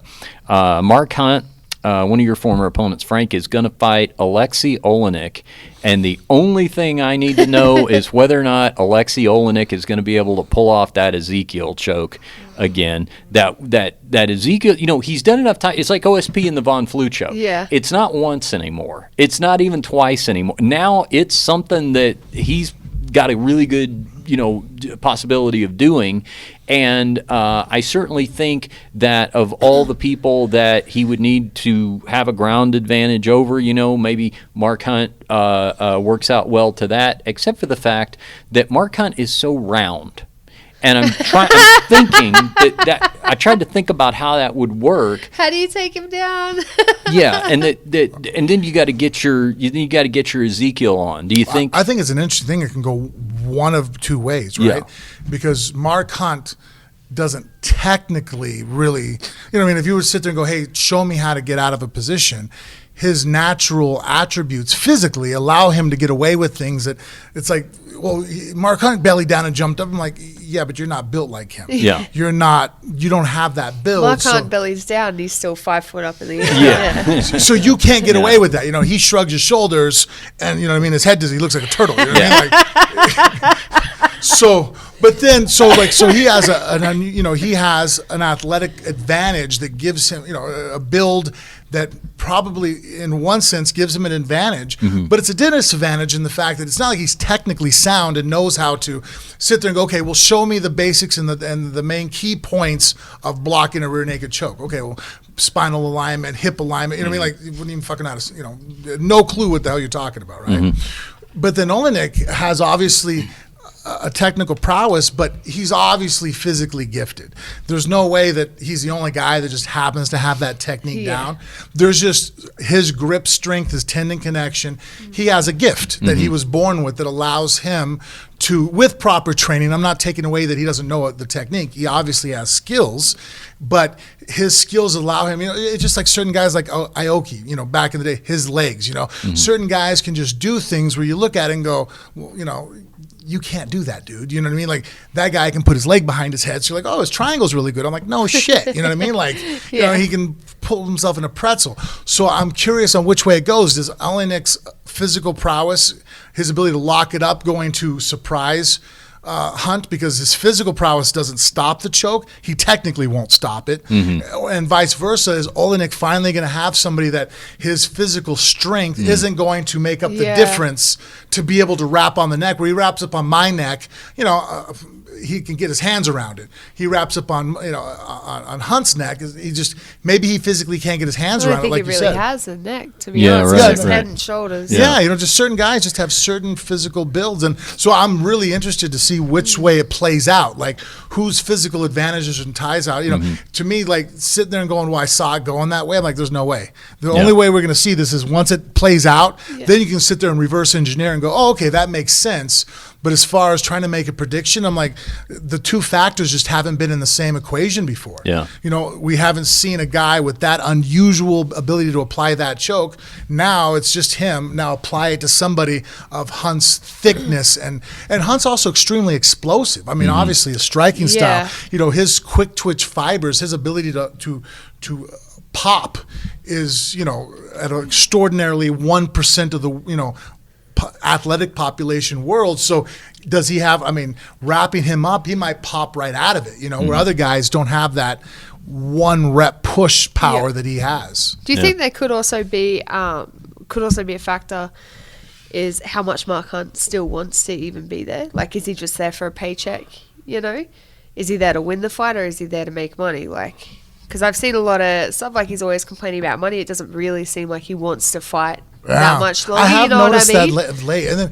And then when he did the head injury stuff, talking about stuff, like, there's certain things that most people we know, right? Yeah. Everybody I know, if there's certain injuries, you'll never hear me talk about. Ever. I won't even go to a doctor over, because even though there's the HIPAA code, and I'm like, well, what if something accidentally gets released and now I can't, even if I was like, I don't want to even draw the wrong attention, to certain areas where you're like, and most people are that way. If you thought something was wrong with you that could keep you from fighting, you probably wouldn't go. You probably keep it quiet. Yeah, keep that shit sure. quiet, right? Most guys, I think, that fight do that. I wouldn't sit there and broadcast it to the world going, hey, by the way, my such and such doctor says he doesn't know how how it's like, did you just say that on an interview? I thought that was one of the dumbest things I've That blew my ever mind. seen a fighter do. Well, I thought it was a Ever. self-destruct. I thought it was a Yeah. way of just, you want out, but you just don't want to ask Yeah, out. You know what I mean? yeah. Like, basically, it was it was your way of tapping out. We see that when fighters do it all the time. They're getting their ass beat, and all of a sudden their head becomes really available. You know what I mean? It's like, oh shit, I got slipped into a guillotine choke. I'm like, yeah, you just didn't want to get punched anymore, and you didn't want to tap. So you didn't want to get knocked out. So it looked less to get choked. It's an interesting point to bring up, and especially against an opponent like Oleinik, because this is a guy who's really in the exact opposite position. He's a guy who, has not been a main event fighter, is a guy who's come on late. And he's older. He's 43. 41. He's 41 years old. He looks like he's in his 60s. Yeah. Yeah. He sits ranked number 11 and hunts at 8. So, I mean, right here, this win gets him into the top. You're proud of yourself for that one, right? That's good. Right. That was good. No, it was good. Yeah, it's totally good. She's looking at me still like, you're going to give me something for that, right? That was solid. That was a good job. I'm like Blue when she does something good. But Hunt, is ranked number 8. So this, a win gets Oleinik into the top 10 at that age. And how about this record? Oleinik is 56, 11, and 1. This is going to be his 69th fight. Jesus. Oleinik's strong, man. I'm interested to see the fight, and he's fighting in, he's fighting in Russia. This is the UFC's debut there. I mean, there's a lot of motivation for him. That this, it's not like he's going to have several runs at the title. No. He's an older athlete, and this is his opportunity to do something well. And again, when I remember we watched him. I think I was with. I was in Moscow with Overeem and Verdum, and we were watching Legends. And Oleinik, I think, fought Mirko. Oh, yeah. And and I had fought Mirko. And I'm sitting there going, man, Mirko is physically a strong human being. Like, people think of him as a striker, and he is. I mean, obviously, great K1 fighter. His left leg will put you in the morgue, as they say, right? But I was always impressed with how statically strong Mirko was. He's the kind of guy that you can sit there and, hold a mug up and then don't put it down. Fucking go home and come back and he's still holding it. His static strength to sit there and hold, you'll see people shoot on him and he'll get double underhooks, and then his arms don't fatigue. He doesn't gas out. Like, it's weird.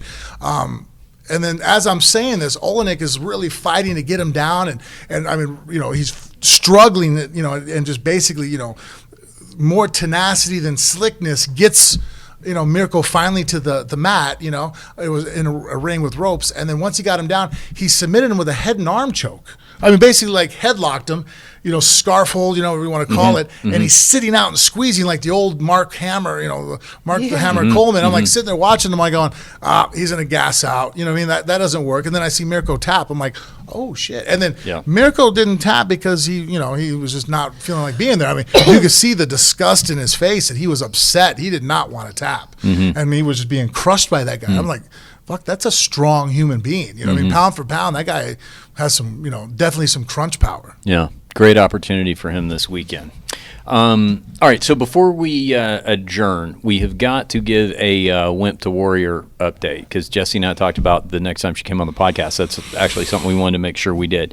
If you're a longtime listener to this podcast, you already know the setup that I'm doing this program. If you don't, then here's the broad strokes.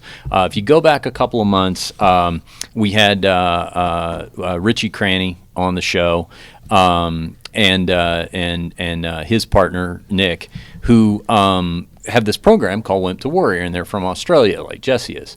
And it is your ACB broadcasting partner, Brian Lacey, has done the program, and David Hickey from Gambaru is working with them as well. And that was actually why the interview was set up, because they were partnering and so they were in town for a National Fight Week, so they came up.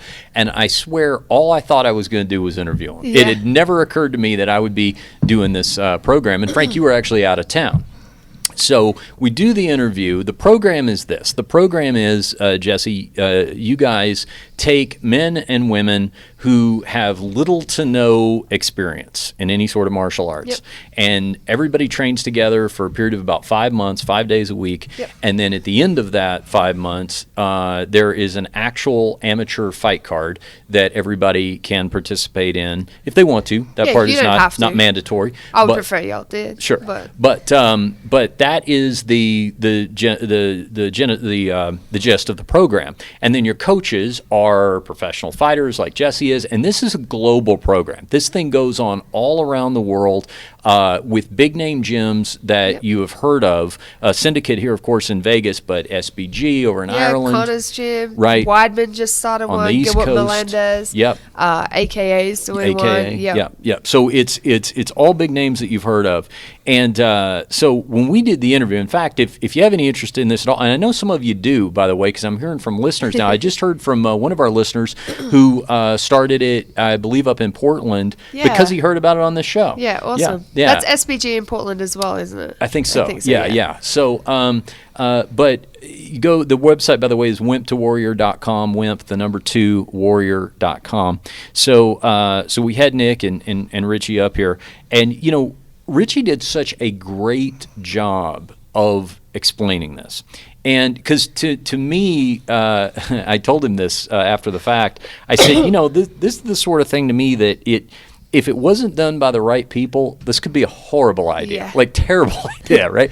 But All right, now fight. yeah, yeah.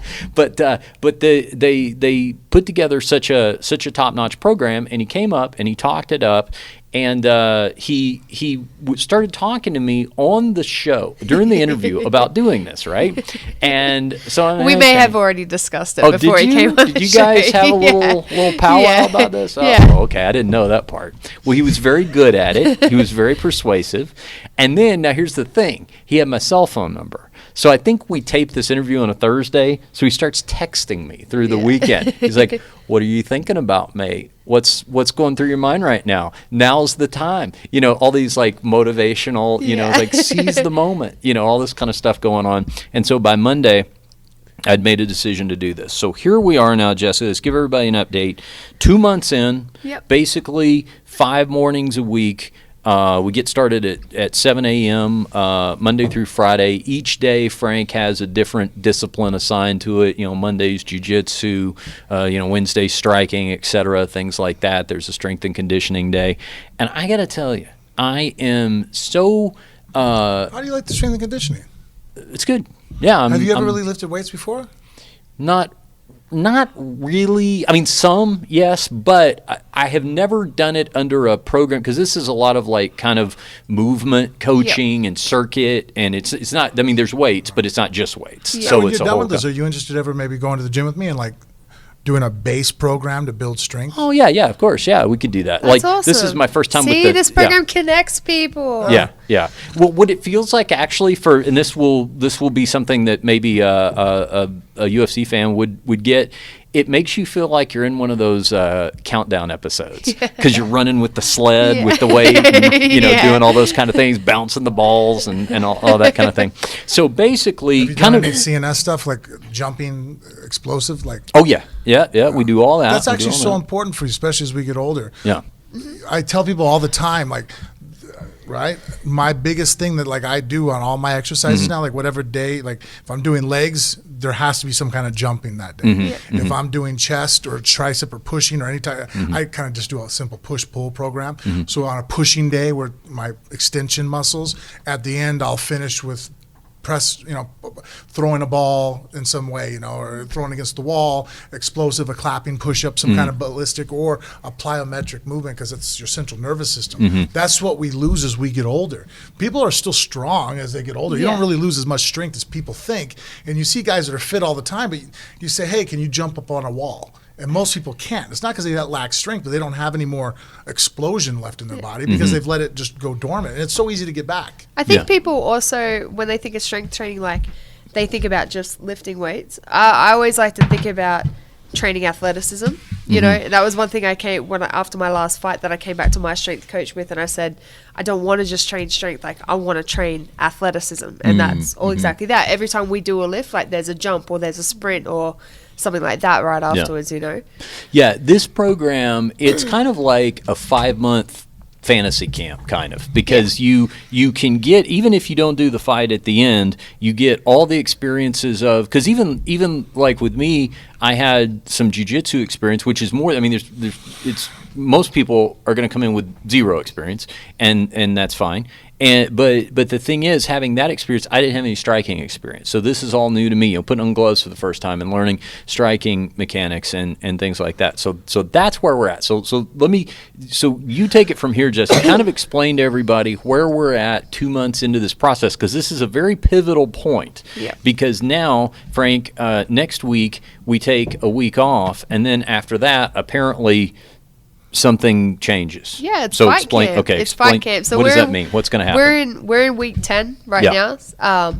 So the first 10 weeks are learning basic body mechanics, you know, basic jiu-jitsu movements, learning how to throw a punch, not as much live wrestling or live striking, no full sparring. Yeah. And then next week you have week off. Week 11's rest week, which shouldn't be a rest week. You should still be doing something.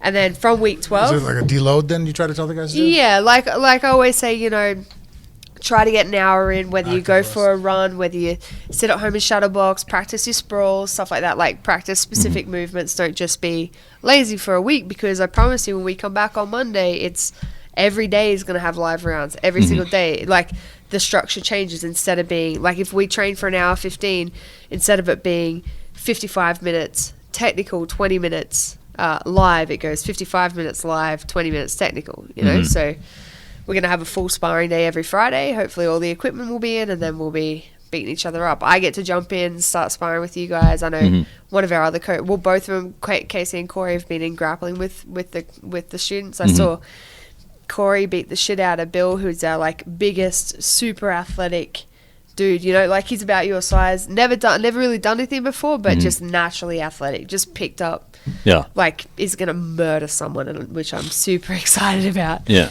But I love this program because I used to guest coach on the seasons back home. This is my second season that I've run on my own.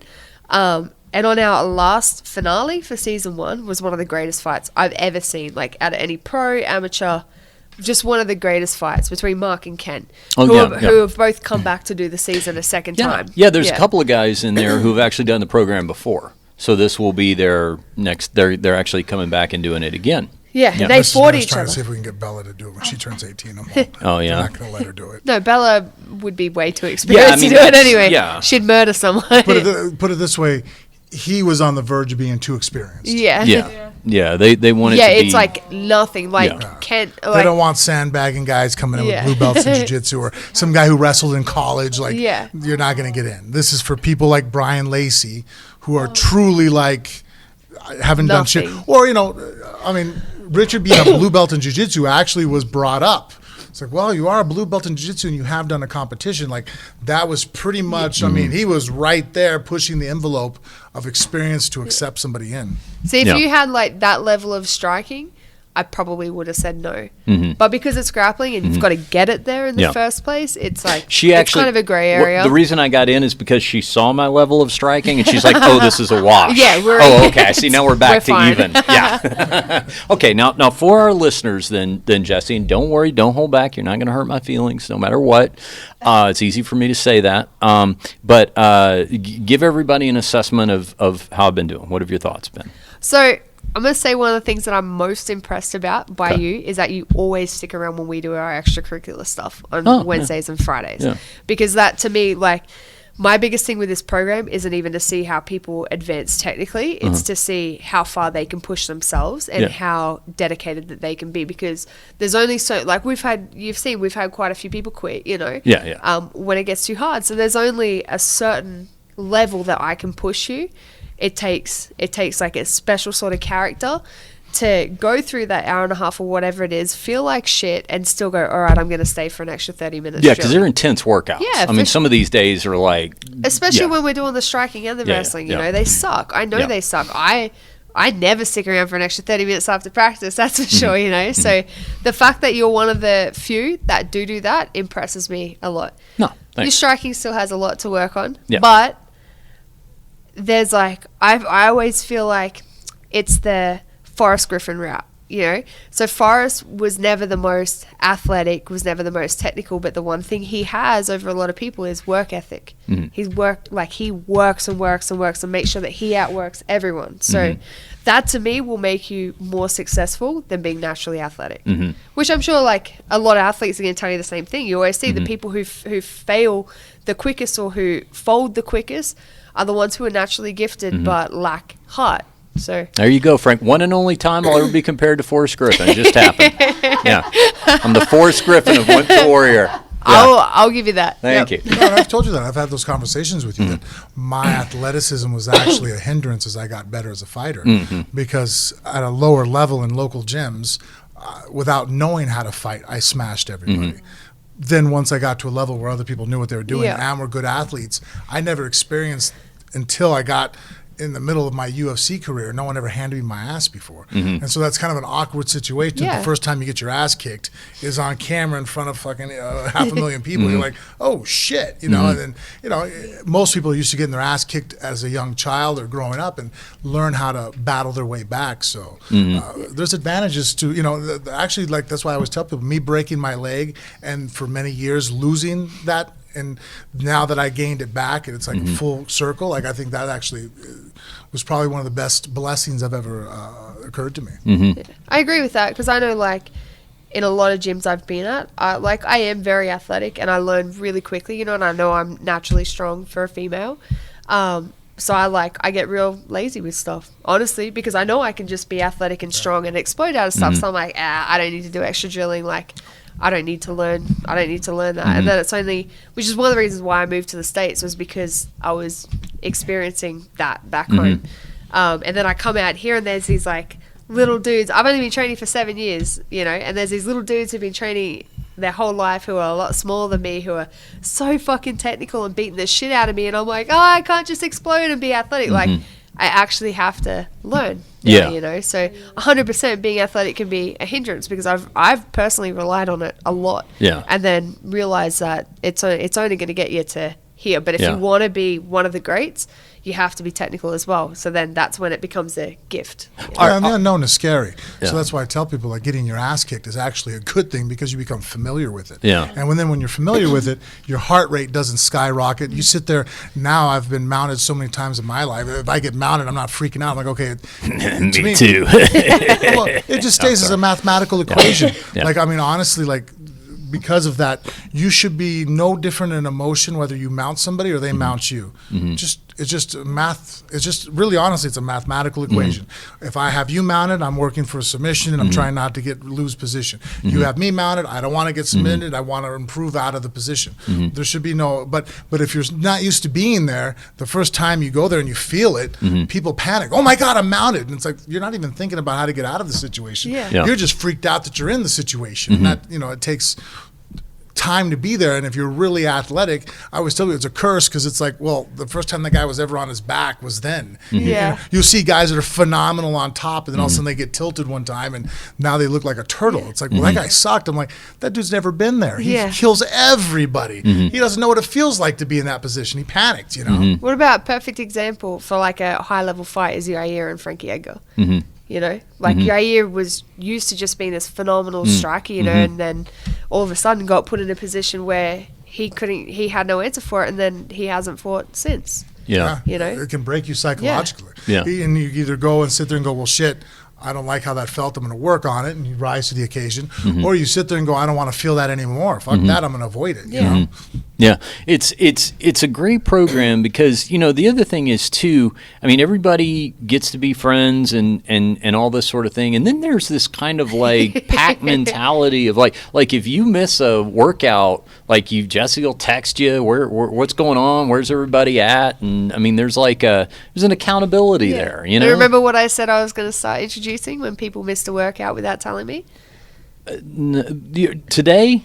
I said it last week. Oh, okay. I said it last. Oh, actually, you might not have been here. Uh-oh. No, I was there. Are you talking about the burpees? Yeah, and you would Yeah. it was a very. All right, let me see if I can remember this because it was fucked up exercise. Yes, but it was. I made very, Jarrell do 100 but the there other was day. there was a lot of layers. That's pretty to impressive to do 100 There- burpees. He 100% didn't do 100. Oh, okay. I'm like, really? Like if you go do 30 or 40, you're Yeah. in really good shape. No, I you know just what left I mean? him Like, in the corner for 20 minutes and went, all right, do 100. was he doing the Ninja Turtle? Yeah.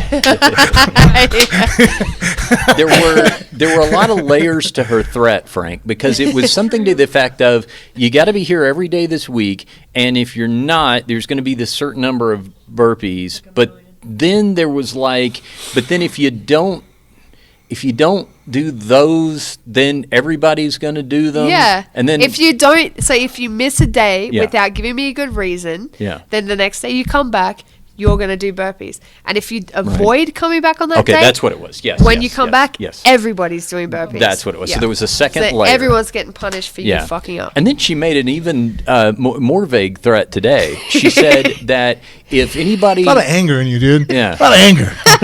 I teach kids, man. This is what I do with my kids. Now, all now right? this one today was actually a very mom-like thing to say, because she said, if people don't show up, I'm going to start taking away things.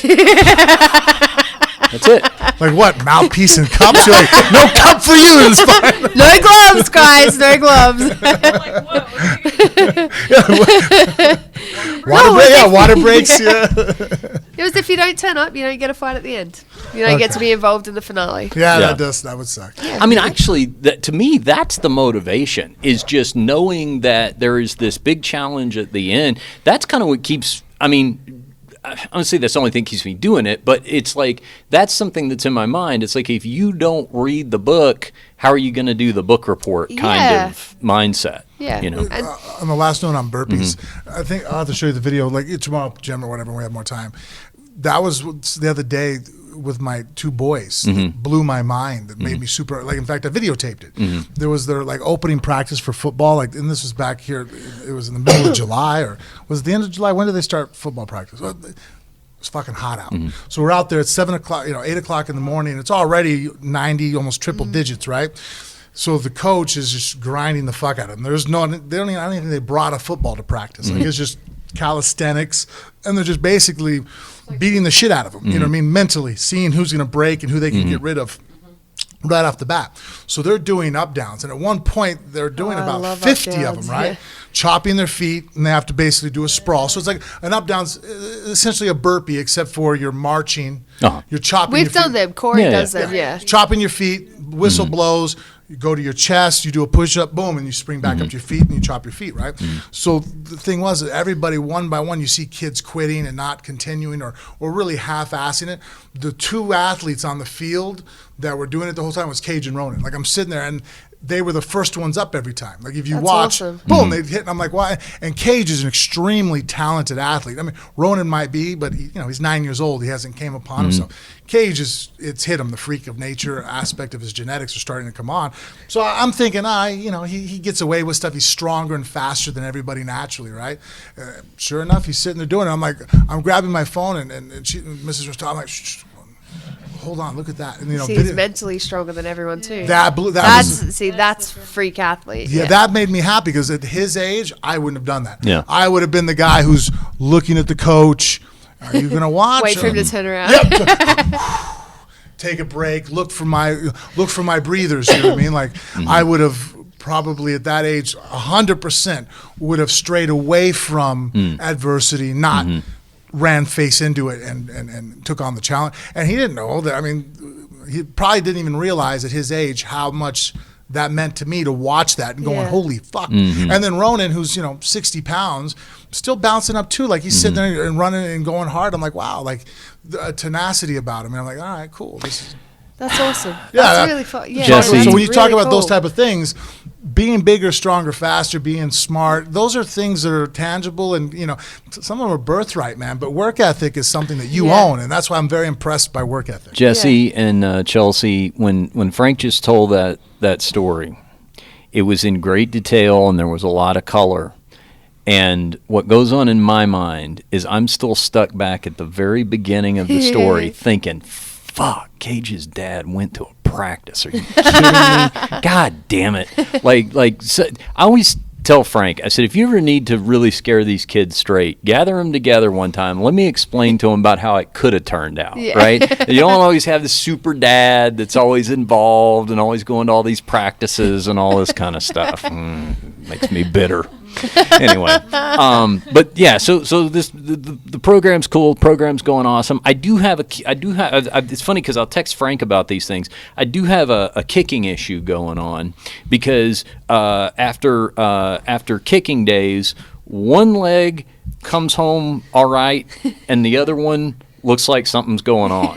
So Yeah, is it normal? Okay, I'm not balanced out, so I'm working on that. Yeah, you probably noticed that. You're very Are you perceptive. swinging your arm now? Are you more on balance? I think I'm doing better with that. Yeah, He is. It used to be just this. yeah.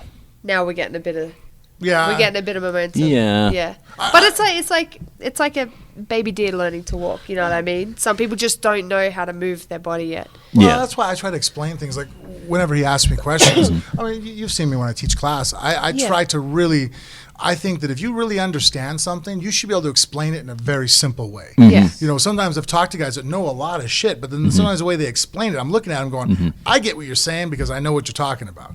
But if you talk to just anybody else on their first day, they're going to look at you like you spat off like calculus. They have no clue what the hell you're talking about. I also think from a layman's perspective that there's some movements that are counterintuitive that you have to rewire your brain toward. So this whole idea that you're going to kick somebody, but when you kick them, you want to be totally turned away from them and all this kind of thing. In the layman's head, they'd be thinking, well, wait, why would I do that? Because I'm going to be totally unprepared, not thinking, no, because if you kick them right, they're incapacitated, so you did it right. So I don't know. I think there's a lot of that kind of stuff that goes on. Now, tell me about, in closing here, how we get matched up. Because, we don't have deep divisions. Some guys, you know what, I'm very happy to say I don't think I'm the oldest guy in this thing. Mark is older. Yeah. Mark's How old are you? Next week, I'm going to be 48. Okay, yeah.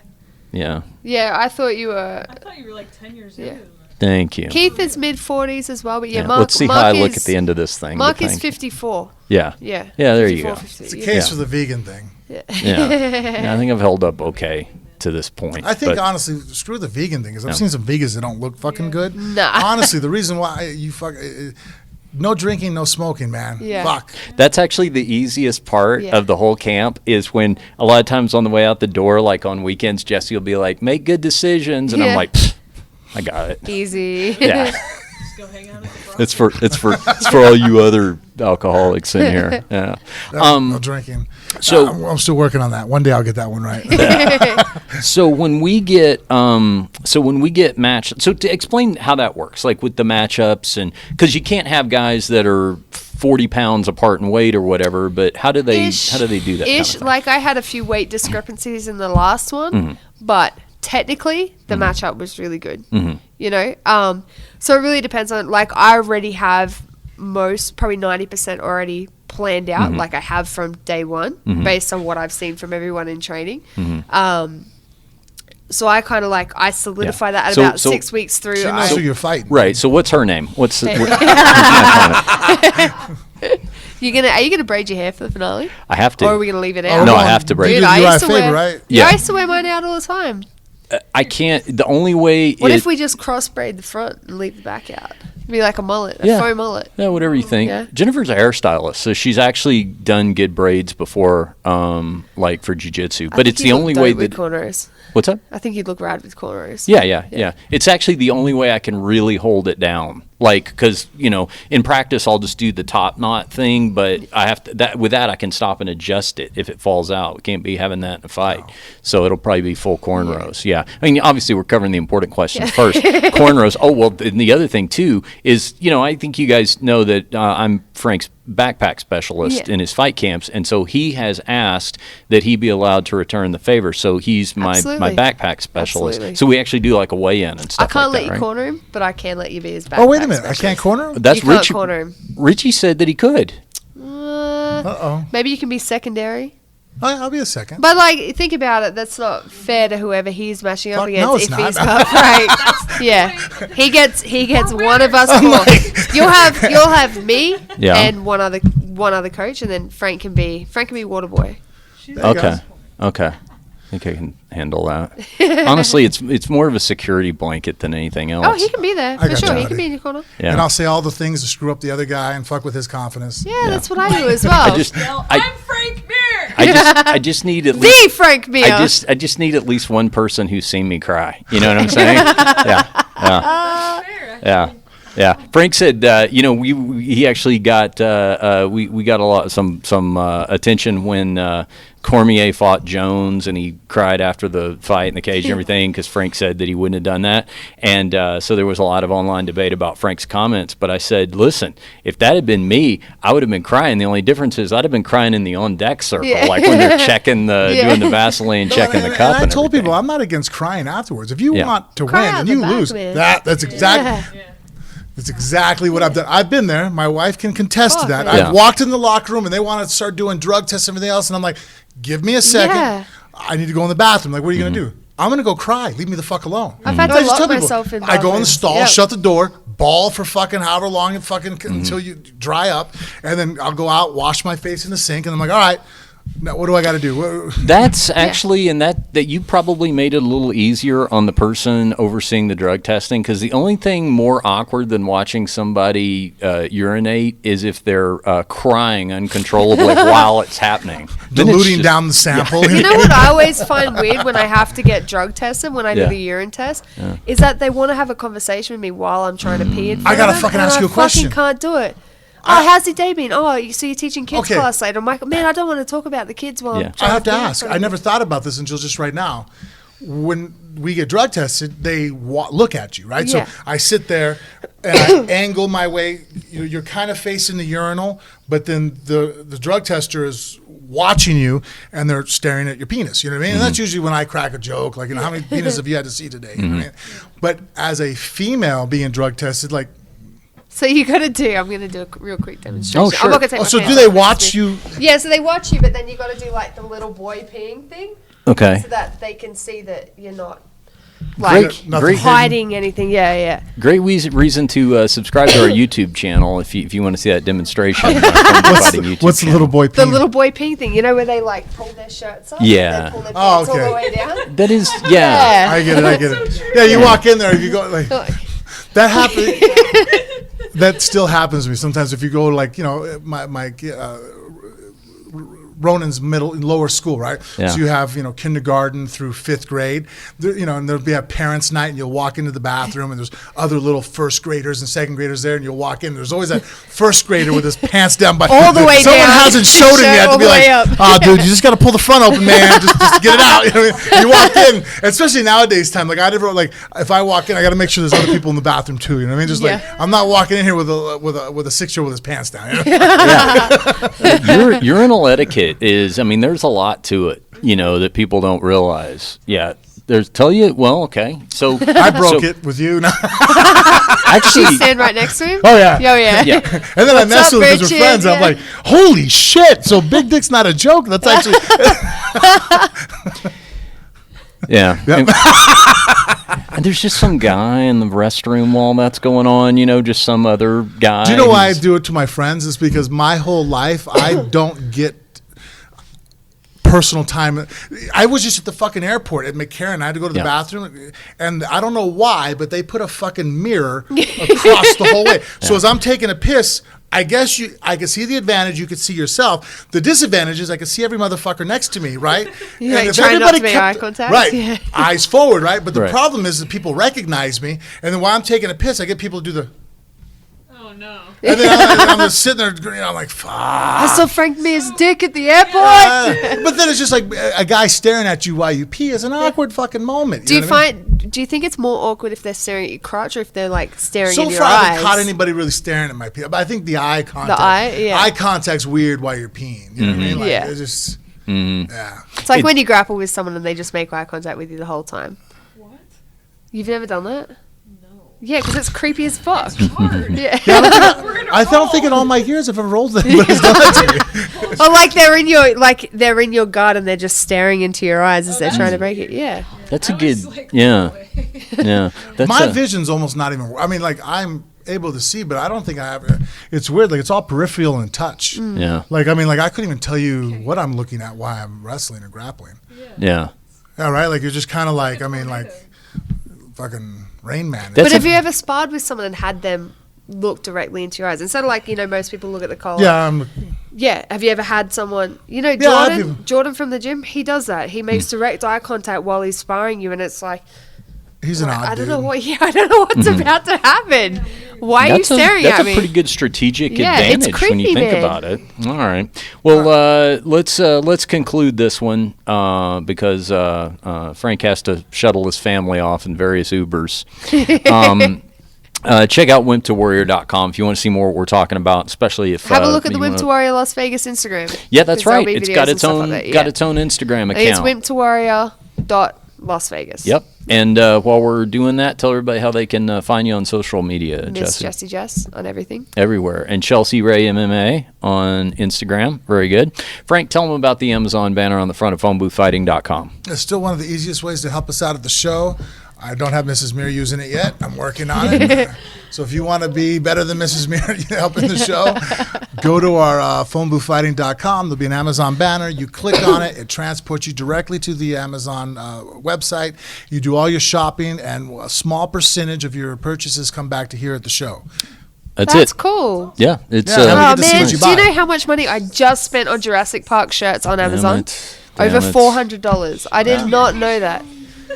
Don't Next worry. time. If you know how much Mrs. Mir spends on Amazon, like I don't think the UPS guy and I are just friends. Yeah. Every day he's at my house fucking dropping something off. Fortunately, Christmas is just around the corner, so keep Phone Booth Fighting in your thoughts. Follow us on social media. Subscribe to the podcast, our YouTube channel, Phone Booth Fighting. Look us up on iTunes. Click those 5 stars. Give us a good review. That helps us a lot. And the number one thing you can do to help us above everything else is just tell a friend. Tell a friend about Phone Booth Fighting. That's how we grow this thing, one listener at a time. So, for Jessica Rose Clark, for Chelsea, and for Frank Mir, I'm Richard Hunter. We'll see you right back here next time on Phone Booth Fighting.